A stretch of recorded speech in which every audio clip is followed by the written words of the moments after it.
নবী বলতেন, আল্লাহ যেই কিয়ামতের দিন বন্ধু বন্ধুরে চিনবে না, ভাই ভাইরে চিনবে না, কেউ কাউরে চিনবে না, ওই কঠিন দিনে আমি আমার খাদিজারে যেন ভুলে না যাই, আমার খাদিজারে যেন দেখা মাত্রই চিনতে পারি এটা আমার খাদিজা। খাদিজাকে নিয়ে মা আয়েশা একদিন একটা কটু কথা বলেছিল, ও নবী, কবে আপনার এই বুড়ি মহিলা, বুড়ি বউ খাদিজা ইন্তেকাল করেছে, তারপরে কত সুন্দরী সুন্দরী বউ আমরা এসেছি, আম করে ভালো লাগে না? খালি বুড়ির কথা কন কেউ, খালি ওই বুড়ির কথা স্মরণ করেন। আমরা আছি, আমাদের দিকে তাকান, আমরা কত সুন্দরী, আমরা কত ভালো।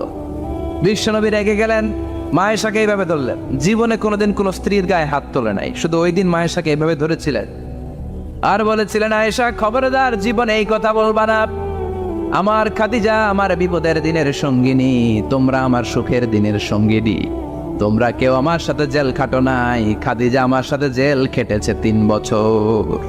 কয় বছর?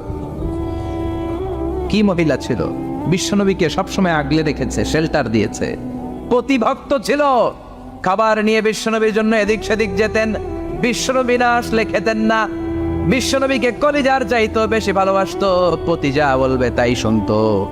ও মায়েরা, খাদিজাতুল কুবরার জীবনী থেকে আপনাদের জন্য শিক্ষা হলো প্রতিভক্তি। কি ভক্তি? এখন প্রতিভক্তি নাই, আমরা করি নারী ভক্তি। এখন নারী নির্যাতন